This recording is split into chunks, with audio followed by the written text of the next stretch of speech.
March 2 தலைப்பு முதற் பலனாகிய மனம் திரும்புதல். தேவனே, உமது கிருபையின்படி எனக்கு இரங்கும். உமது மிகுந்த இரக்கங்களின்படி என் மீறுதல்கள் நீங்க என்னை சுத்திகரியும். என் அக்கிரமம் நீங்க என்னை முற்றிலும் கழுவி என் பாவமற என்னை சுத்திகரியும். சங்கீதம் 51:1-2. மனம் திரும்புதல் என்பது இரட்சிக்கும் கிருபையின் முதற் பலன்களில் ஒன்றாகும். தவறு செய்கிற விழுந்து போன மனிதனுக்கான அவருடைய பாடங்களில் தமது கிருபையின் ஜீவன் அளிக்கும் வல்லமையை நமது மாபெரும் போதகர் வழங்குகிறார். இந்த கிருபையின் மூலம் ஆண்களும் பெண்களும் பரிசுத்தம் மற்றும் தூய்மையின் புது வாழ்வை வாழலாம் என்று அறிவிக்கிறார். இப்படிப்பட்ட வாழ்க்கையை வாழும் நபர் பரலோக ராஜ்யத்தின் கோட்பாடுகளை செயல்படுத்துகிறார். தேவனால் போதிக்கப்பட்ட இவர் பிறரையும் நேரான பாதைகளில் வழிநடத்துகிறார். முடவனை அவன் நிச்சயமற்ற பாதைகளில் வழிநடத்துவதில்லை.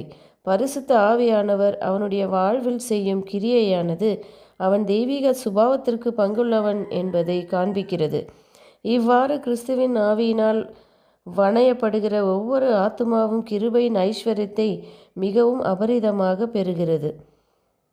விசுவாசமற்ற உலகமானது அவனுடைய நற்கிரியைகளை கண்டு அவன் தெய்வீக வல்லமையினால் கட்டுப்படுத்தப்பட்டு நிலைநிறுத்தப்பட்டு தேவனை மகிமைப்படுத்த வழிநடத்தப்படுகிறான் என்பதை ஒப்புக்கொள்கிறது. கிறிஸ்துவனுடைய கிருபையின் எல்லா அழைப்பையும் புறம்பே தள்ளுகிறவர்களும் உண்டு. அவர்கள் தங்கள் வாழ்க்கையில் துன்மார்க்கத்தை தொடர்ந்து வெளிப்படுத்துவார்கள். இப்படிப்பட்டவர்களிடம், பேதைகளே, நீங்கள் பேதமையை விரும்புவதும் எதுவரைக்கும் இருக்கும்? என் கடிந்து கொள்ளுதலுக்கு திரும்புங்கள்.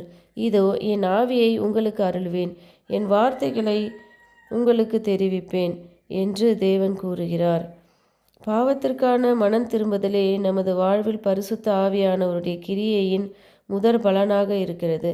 இந்த ஒரு வழிமுறையின் மூலமாகவே எல்லையற்ற தூய்மையானது கிறிஸ்துவின் சாயலை அவருடைய மீட்கப்பட்ட மக்களிடத்தில் பிரதிபலிக்கிறது. கிறிஸ்துவுக்குள் சகல பரிபூர்ணமும் வாசமாய் இருக்கிறது. அவருடன் இசைந்து போகாத அறிவியல் மதிப்பற்றதாகும்.